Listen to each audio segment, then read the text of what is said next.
Marcos. Continuaremos no capítulo 3. Marcos 3, do versículo 7 ao versículo 19.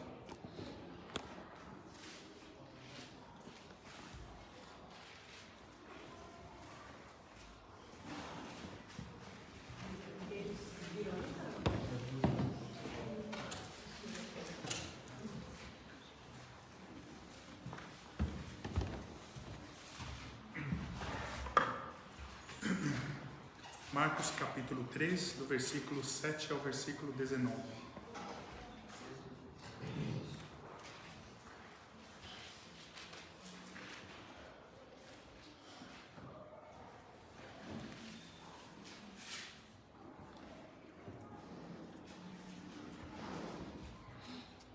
Versículo 7.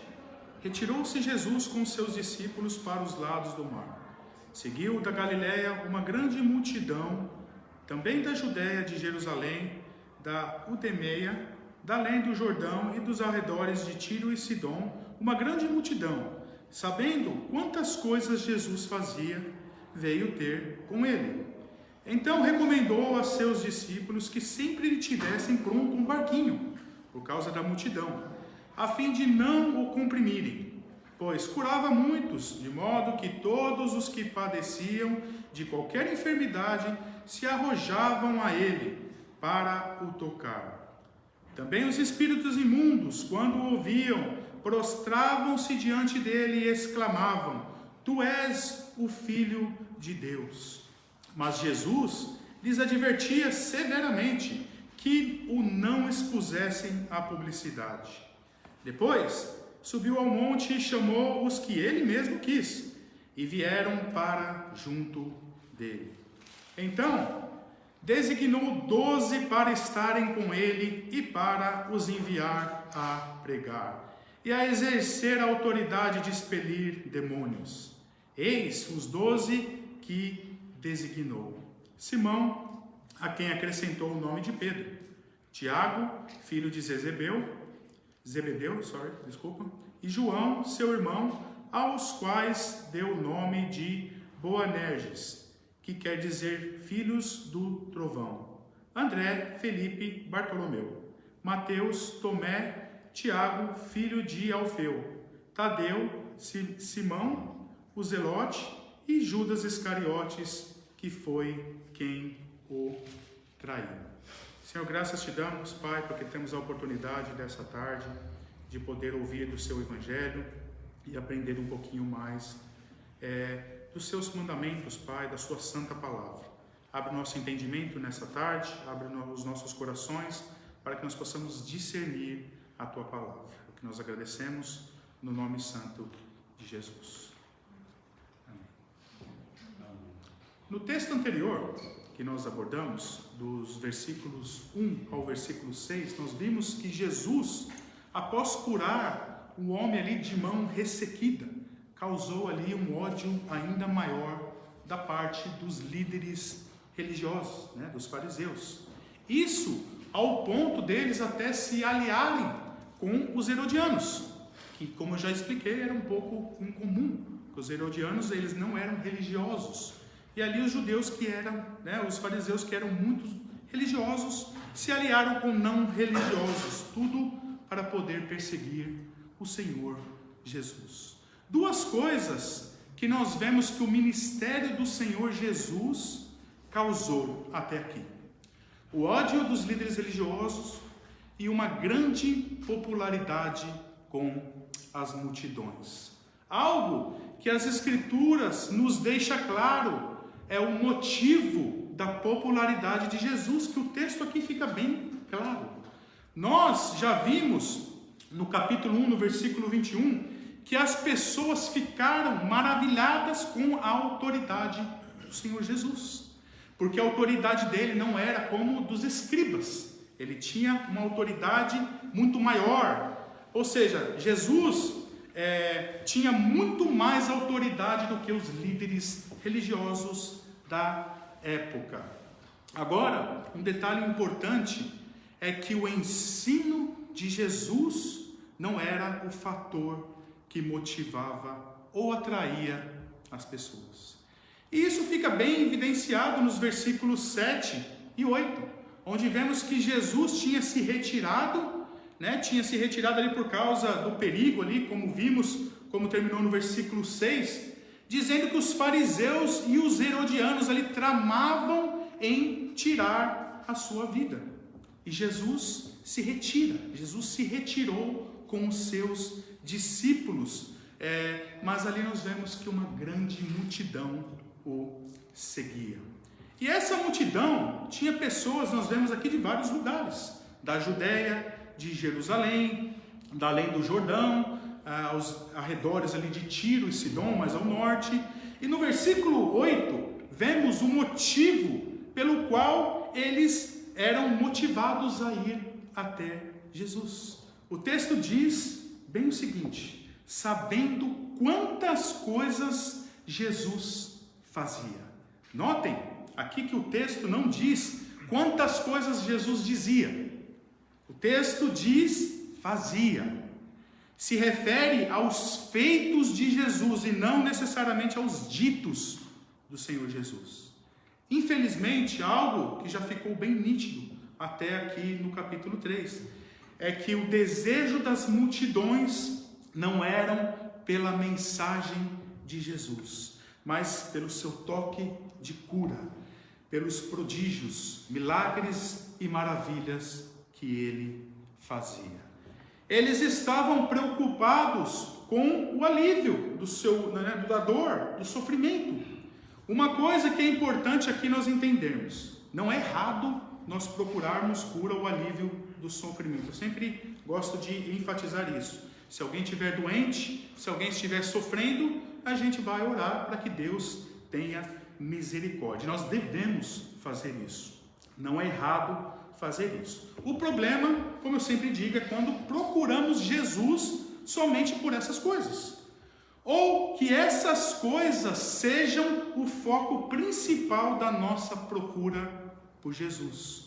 Por que eu digo isso? Existem duas perspectivas que devem ser consideradas para o cristão. Podemos ser saciados por Jesus de duas formas diferentes, fisicamente e espiritualmente.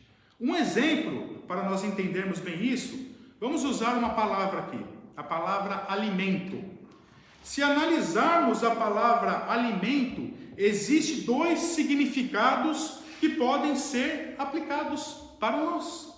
O alimento, ele pode ser espiritual ou ele pode ser um alimento físico.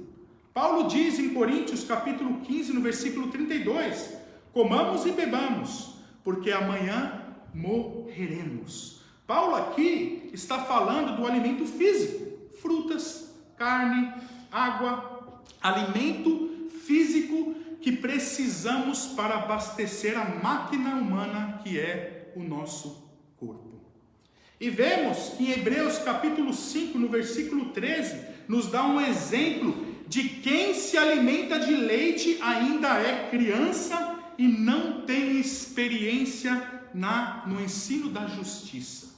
O alimento aqui já é espiritual. O alimento que é para a alma, que aqui é especificado como o ensino da justiça. E o texto continua dizendo que o alimento sólido é para os adultos. Paulo, em Coríntios, no capítulo 3, no versículo 2, diz que ele deu ali leitinho. Ele deu leitinho para os coríntios e ele não deu o alimento sólido. Ali se referindo ao ensino da palavra também. Ou seja, segundo a Bíblia, nós podemos ser alimentados de duas formas, fisicamente e também espiritualmente. A grande questão é, qual é a mais importante? Isso é algo que nós devemos refletir. Para responder essa pergunta, nós devemos entender qual é o fim que cada significado nos leva. Se você não comer, vamos imaginar que você não come nem beba, durante 7 dias, o que acontece com você? 7 dias sem comer e sem beber. Provavelmente você pode morrer, né? E se você não se alimentar do alimento espiritual por 7 dias, o que acontece? Aparentemente nada. As pessoas continuam suas vidas como se estivesse, nada estivesse acontecendo. Eu não posso, na verdade, dizer que se você não ficar uma semana sem buscar a Deus, sem ler a Bíblia, sem ter comunhão com Deus, você está morto espiritualmente. Eu acredito que eu não posso dizer isso. Eu não posso dizer isso, porque quem sou eu, mas que nos mostra que você está um pouquinho doente na fé, isso com certeza nos mostra. Agora, se você nunca busca o alimento espiritual, ou não vive de acordo com a palavra, ou não tenha uma vida piedosa segundo a Bíblia, aí nos indica sim que provavelmente você pode estar morto espiritualmente. E estar nessa situação de pecado pode gerar a morte, se você permanecer desta forma. E o meu ponto aqui, meus queridos, é que se você morrer de fome ou de sede, isso não é tão ruim quanto você morrer espiritualmente. Por que eu digo isso? Não devemos estar mais preocupados com o alimento físico do que o alimento espiritual. Os nossos pedidos de oração devem concentrar-se menos nos nossos problemas físicos e mais nos problemas espirituais que nós enfrentamos. Não devemos estar mais preocupados com a cura física, mais do que a cura da alma. As multidões que seguiam Jesus cometiam esse erro, e nós devemos aprender com os textos bíblicos, devemos aprender com a situação que nós lemos nos evangelhos e não cometer os mesmos erros que eles cometiam. Agora, outra coisa que nós devemos também entender, e isso é muito importante, é claro que Deus nos fez seres físicos, e nós vemos em toda a Escritura Sagrada que Deus está profundamente preocupado com o bem-estar dos nossos corpos. O corpo não é uma mera prisão para a alma, não é algo a ser desprezado por nós. Como cristãos, acreditamos que os nossos corpos serão ressuscitados. Isso é algo glorioso. Então, é bom que estejamos também preocupados com o bem-estar dos nossos corpos, e com os corpos das outras pessoas também, Como eu disse, se alguém estiver doente, nós iremos ali orar e sempre estar preocupados, com os irmãos, como está a saúde dos irmãos. No entanto, são apenas corpos que um dia voltarão para o pó. A alma, no entanto, meus queridos irmãos, ela é eterna. Vemos uma ênfase grande de Jesus no cuidado da alma. Vemos que Jesus colocou a alma em valores elevados, quando ele disse: o que aproveita o homem se ganhar o mundo inteiro e perder a sua alma? Notem bem, a alma vale mais do que o mundo inteiro. Olha, o valor de uma alma vale mais do que o mundo inteiro. Ou dará o homem, o que dará o homem em troca da sua alma? Meus queridos irmãos, vamos entender bem isso. Não somente precisamos, mas devemos orar para o bem-estar dos nossos corpos, pela saúde, pela nossa saúde. No entanto, devemos orar mais pelas almas. A alma vale mais do que tudo nesse mundo passageiro. Tudo que esse mundo passageiro possa nos oferecer. A nossa alma vale muito mais do que tudo.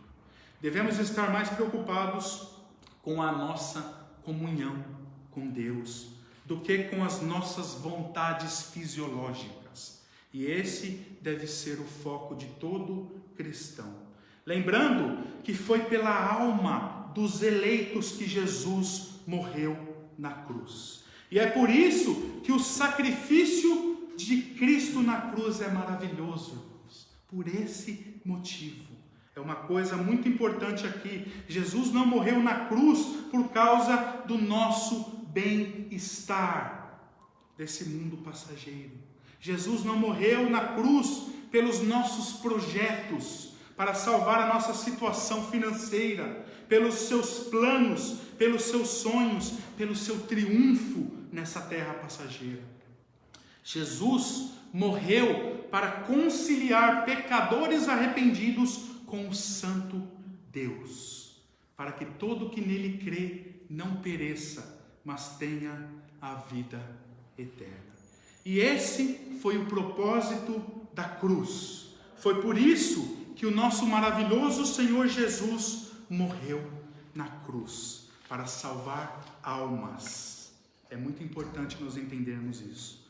Nunca devemos inverter o significado das coisas. O nosso foco deve estar no Senhor Jesus Cristo. Vivemos nesse mundo, desfrutamos desse mundo, não há problema algum nisso, mas o nosso coração não deve estar enraizado nesse mundo passageiro.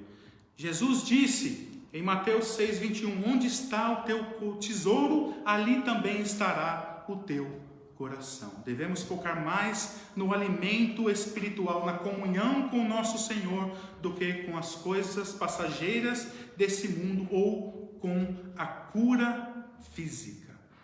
E vemos que Jesus estava preocupado também aqui com o tamanho da multidão. Nos versículos 9 e 10, Marcos diz que ele disse aos discípulos que um pequeno barco deveria estar pronto ali por causa da multidão. E porque ele curou ali muitos, de modo que todo mundo ali estava querendo tocar no Senhor Jesus. Interessante que Marcos acrescenta que não era apenas uma multidão de humanos que se agitavam ali por causa do nosso Senhor Jesus. Nos versículos 11 e 12, nós vemos que os espíritos imundos, ali quando o viam, prostravam-se diante dele e clamavam dizendo, tu és o Filho de Deus.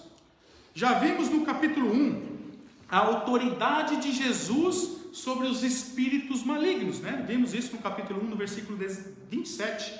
E vimos no versículo 24 do capítulo 1 que um espírito maligno o identificou como Jesus de Nazaré, o Santo de Deus. Aqui, mais uma vez, Marcos sai do seu caminho para mostrar como os espíritos malignos ali se comportavam e o que eles disseram quando Jesus os expulsava. Eles caíram diante dele em reverência e confessaram que ele era o Filho de Deus. É interessante notar que esta é a primeira confissão da filiação da divindade de Jesus que Marcos registra. Marcos aqui registra Jesus como o Filho de Deus. Os espíritos malignos sabiam que Jesus não era apenas o Messias, mas ele era o próprio Deus encarnado. Quando digo isso, é interessante isso porque os discípulos, até aqui, eles não tinham esse entendimento. O primeiro relato da divindade de Jesus foi dado pelos demônios. Não foi pelos discípulos, mas foram pelos demônios. E ainda, no versículo 24 do capítulo 1, vemos que quando Jesus ouviu o que os espíritos diziam, ele severamente advertiu a eles que não divulgassem a sua identidade. Ainda não era a hora da sua identidade divina ser proclamada. De modo que Jesus silenciou as forças do inferno. E com uma palavra de comando aqui nós vemos. Nesse incidente vemos o que acontece quando as forças do inferno se chocam com as forças do céu. O resultado aqui nós vemos inevitável é o silêncio. Sempre que o mal aparece diante de Deus, a sua boca se fecha. As Escrituras Sagradas também nos diz repetidamente que as pessoas que aparecem diante de Deus, que aparecerão no juízo final, vão colocar as mãos nas suas bocas em sua presença e se manterão em silêncio. Isso porque nenhum pecador tem alguma coisa a dizer na presença do Deus Santo. Agora, a questão de demônios é sempre um assunto que intriga bastante as pessoas. Quando falamos da existência do mundo espiritual, de seres espirituais que foram criados por Deus, anjos, demônios, o próprio diabo, esses assuntos são assuntos de muito interesse, não somente no meio cristão, mas também no meio secular. No nosso estudo passado, na segunda-feira, tivemos algumas perguntas bem interessantes, inclusive acerca do diabo, dos demônios. E a pergunta que surgiu foi sobre o fato de muitas pessoas nos nossos dias culparem o diabo por tudo que acontece. Por exemplo, eu tropeço na pedra, eu coloco a culpa no diabo. Tem pessoas até que amarram a pedra. Eu não sei de onde que eles tiraram isso, mas eles amarram a pedra. Nós não temos nenhuma instrução desse tipo na Bíblia. Alguns dizem que porque Satanás foi amarrado, por isso eles fazem isso. E se nós olharmos em Apocalipse capítulo 20, no versículo 2, fala que Satanás ele foi amarrado. E está se referindo ao milênio, e que nesse período Satanás não tem poder sobre nada. Ou seja, nesse período Jesus reina. No entanto, que vemos que alguns versos à frente, ali no versículo 7, que diz que Satanás depois disso será solto para seduzir as nações.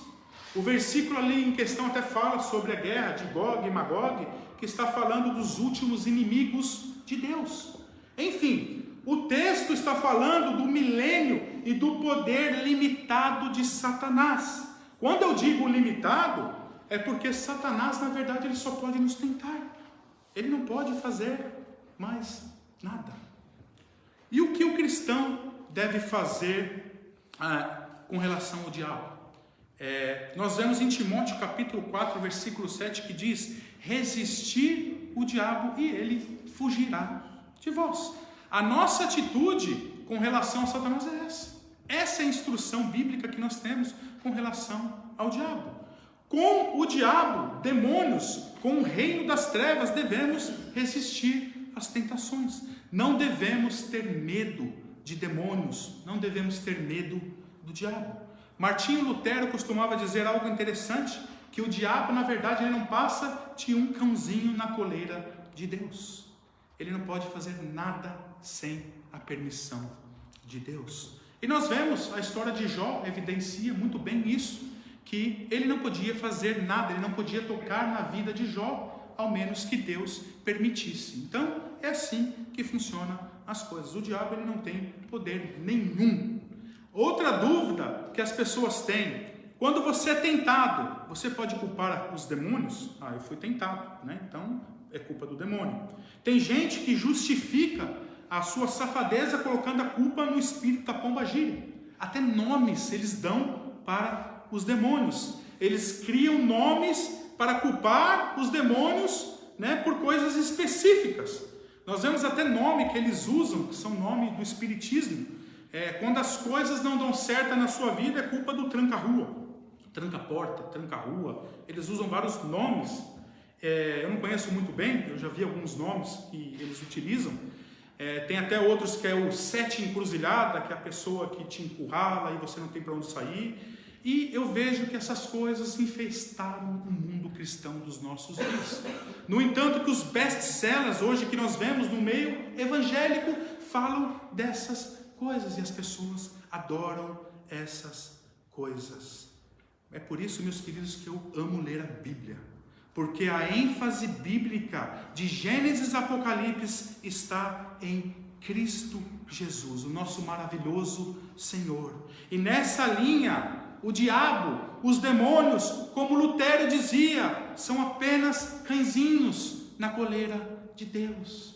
Irmãos, não devemos perder tempo dando ênfase para demônios, para o diabo. A nossa ênfase, o nosso foco deve ser sempre no nosso maravilhoso Senhor Jesus. Agora, se você cede à tentação, você não pode culpar o tentador. Entenda uma coisa, nós pecamos pela cobiça do nosso coração. O diabo pode soprar no seu ouvido, mas se você pecar, a culpa é sua. Não adianta falar, eu pequei, é a pombagira. Irmãos, isso não existe, irmãos.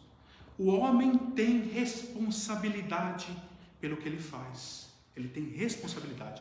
Se nós olharmos e pensarmos bem a lógica do cristianismo, quando nós somos pecadores, cristãos, mas somos pecadores, mas nós não vivemos no pecado. Mas quando nós pecamos, o que nós devemos fazer? Pedir perdão, né?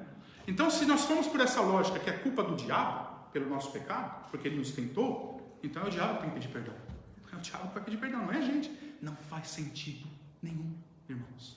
Nós devemos entender, nós somos responsáveis, somos chamados para viver uma vida santa, seguir em santidade, porque Deus diz assim, eu sou santo, importa que vocês sejam santos. Deus é santo e nós devemos ser santos. E quando nós erramos, nós iremos errar, irmãos. Nós erramos todos os dias, né? E a Bíblia nos diz, aquele que está de pé, cuidado para que não caia. Mas se nós cairmos, nós temos um advogado no céu, que é o nosso Senhor Jesus. Então nós devemos não culpar demônios, não culpar o diabo, reconhecer as nossas falhas, colocar perante o Senhor e nos arrepender a cada dia e buscar uma vida em santidade. É dessa forma que nós, cristãos, devemos seguir. Finalmente, de alguma forma que Jesus escapou das multidões. Nós vemos no versículo 13 ao versículo 15, ele foi para uma montanha ali, aparentemente com não mais do que um pequeno grupo de seguidores, e chamou alguns de seus discípulos, ali não com o propósito de ministrar a eles, mas para que eles pudessem ser separados para o ministério. O seu objetivo era que eles devessem ser alunos da sua escola rabínica, a ser treinados para serem enviados para fazer as mesmas coisas que ele fez. No capítulo 1, vimos alguns desses personagens já que foram chamados pelo Senhor Jesus. Nós vemos quando Jesus chamou Pedro e o seu irmão André, Tiago e João também, nós vemos no capítulo 1 dos versículos 16 ao versículo 20. Já vimos também no capítulo 2, no versículo 14, quando o Senhor Jesus também chama Levi. Levi, como eu já expliquei também, que se trata do apóstolo Mateus. Ele é chamado de Davi, mas se nós olharmos os relatos de Mateus, o Levi que ele está se referindo, que Marcos chama de Levi, se trata do apóstolo Mateus. Como já vimos nas passagens anteriores, a seleção dos discípulos de Jesus foi ali uma ruptura radical com os costumes da época. Normalmente, quando alguém queria estudar ali com um rabino particular, ele teria que fazer uma aplicação, assim como nós fazemos nos nossos dias para entrar nas faculdades. Jesus, no entanto, recrutou aqueles que ele queria. Chamou-os não para o estudo da lei, da ciência ou para fazer negócios. Ele os chamou para si mesmo. Jesus chamou os que ele queria. E o seu chamado, como eu também já expliquei, foi um chamado soberano e eficaz. Porque todos os que ele chamou vieram e vieram voluntariamente. Em um sentido, este é um olhar de como Jesus faz por todo o reino de Deus. Ele chama os que ele quer. A palavra grega que é utilizada como igreja na Bíblia é a palavra eclésia. Essa palavra ela é constituída de um prefixo e uma raiz. O prefixo ek ou ex. E o significado quer dizer fora ou de. A raiz da palavra é uma forma do verbo kaleo, que significa chamar. Assim, eclésia significa aqueles que são chamados para fora. Eles são chamados para fora. Simplificando, a igreja invisível, a igreja do Senhor Jesus, é composta por aqueles que são chamados por Deus, não só exteriormente, mas interiormente pelo Espírito Santo. Quando Jesus chama alguém para o discipulado, ele está chamando também essa pessoa para si mesmo, para pertencer a ele, para segui-lo e para aprender com ele e sobre ele. Uma coisa que vemos, isso é muito fato, né? Que a salvação ela é individual. A fé do cristão ela é individual. Ninguém pode ter fé pelo filho, pela esposa, pelo marido, pela mãe. No entanto, cada vez que Jesus aqui salva um indivíduo, ele o coloca em um grupo. E há uma dimensão social para o reino de Deus que não devemos ignorar. Isso é muito importante nós frisarmos, porque muitas pessoas não querem mais essa comunhão cristã. Isso muitas vezes pelas frustrações que muitos têm passado. Irmãos, eu confesso que eu também já me senti assim, em um determinado momento, quando eu percebi que grande parte do meio cristão está corrompido, né? Pastor virou profissão, culto já não é mais para Deus, corrupção, estrelismo, soberba em muitos lugares. É bom a gente frisar que não são em todos os lugares, existem ainda muitas igrejas fiéis, né? Mas em muitos lugares está dessa forma. E um determinado momento, quando eu percebi que era assim, eu também me frustrei, fiquei bem revoltado. Mas nós devemos entender, meus queridos, que o cristão tem que congregar com a igreja que é o corpo de Cristo. Biblicamente falando, eu não consigo enxergar o cristianismo sem a comunhão com os irmãos. E devemos fugir dessa ideologia de desigrejados. Isso é muito grande, irmãos. Principalmente se nós olharmos na internet. Tem muitas pessoas, não vou ficar só na internet aqui, discutindo com os outros, debatendo com os outros, vendo os estudos, vendo pregação, não quer saber mais de congregar. Porque a instrução bíblica é para que os irmãos se reúnam como igreja para adorar e espalhar as boas novas do Evangelho. Esse é o id do nosso Senhor Jesus Cristo. Notem bem que a instrução bíblica em Hebreus 10, 25 é para que não deixemos de congregar como é costume de alguns. Não deixeis as vossas congregações. Notem bem isso. Muitas pessoas dizem que não precisam ir para a igreja porque a igreja são pessoas, né? Eles usam esse argumento. Não, a igreja é pessoas. Eu não preciso ir para um edifício. A igreja são pessoas. A igreja, realmente, a igreja ela não é um prédio mesmo. Elas são pessoas. A igreja é pessoas. E o deixar de congregar que vemos em Hebreus, e não deixar de reunir com essas pessoas, com pessoas cristãs. E se tornamos por base em 1 Coríntios capítulo 16, quando Paulo ordena ali a igreja que realizem até coletas no culto, que eram para ser feitas no culto, no domingo, no primeiro dia da semana. Ou seja, todo domingo, partindo desse princípio, a igreja se reúne uma vez por semana, no domingo, e devem fazer as coisas que são ensinadas na Bíblia, como até levantar ofertas. Outras coisas que nós vemos que a Bíblia nos ensina que nós devemos fazer, a ceia, que nós vemos em Coríntios, no capítulo 11, onde a igreja deve celebrar a ceia do Senhor. Como que eu vou celebrar a ceia do Senhor sozinho, irmãos? A ceia era feita, né, até na igreja primitiva, com pessoas, a igreja do Senhor. Agora, meus queridos, nós devemos entender que nós devemos congregar. Isso porque se a igreja... Uma coisa importante também que eu gosto de ressaltar, irmãos, e alguns irmãos a gente até discutiu num estudo, alguns estudos atrás, e se eu não estou achando igreja bíblica? O que eu faço? Muita gente fala, eu já fui em várias igrejas, não acho que uma igreja, é só coisa errada que a gente vê, as pessoas não seguem mais a Bíblia. O que eu devo fazer? Eu instruo as pessoas a esperarem e procurar uma igreja bíblica. Porque eu entendo que se a igreja não é Bíblia, ela não é igreja. Eu entendo dessa forma. E a igreja não se refere, né? A igreja, para mim, ela tem que ser bíblica. Onde Cristo é o centro da igreja, né? E a Bíblia é pregada com fidelidade. Se você não achou uma igreja, você vai achar. A pessoa ela não acha. Nós temos casos aqui na igreja mesmo, pessoas que ficaram 3 anos assistindo pregação da igreja de Recife, né, da Presbiteriana de Recife, com o reverendo Augusto Nicodemos. E até que ele achou a igreja e começou a congregar com a gente. Eu particularmente instruo isso. Você pode congregar na sua casa até você achar. Mas quando você achar, congregue com a igreja. Essa é a instrução bíblica que nós temos, congregar com os irmãos em uma igreja local. E Marcos escreve que Jesus aqui nomeou 12 para que estivessem com ele e que ele pudesse enviá-los a pregar. E para ter o poder aqui de curar as enfermidades e expulsar os demônios. A palavra grega, da nova versão da King James, traduz aqui como nomeados.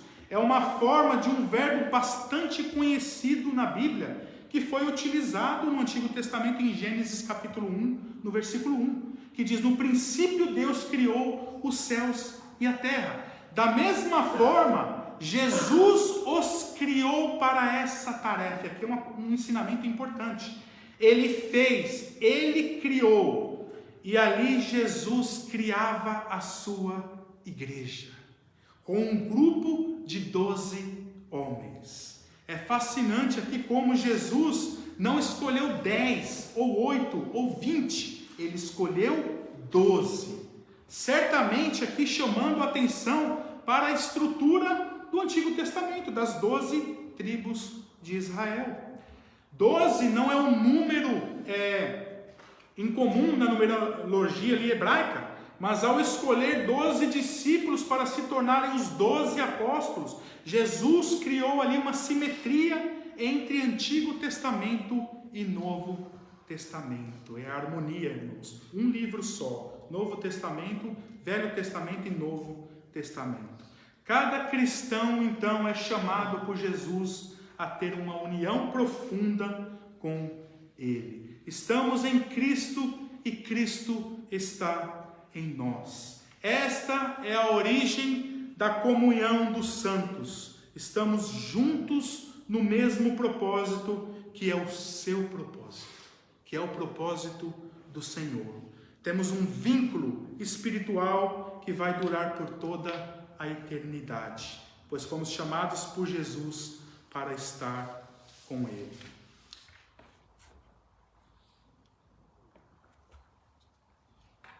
Na noite em que Jesus foi traído no cenáculo, Jesus disse: não se turbe o vosso coração, crede em Deus, crede também em mim. Na casa do meu Pai há muitas moradas. Se não fosse assim, eu não vos teria dito, fui preparar-vos um lugar. Da mesma forma, Ele voltará e nos receberá também, para que onde eu estiver, estareis vós também. João capítulo 14, versículos 1 a 3.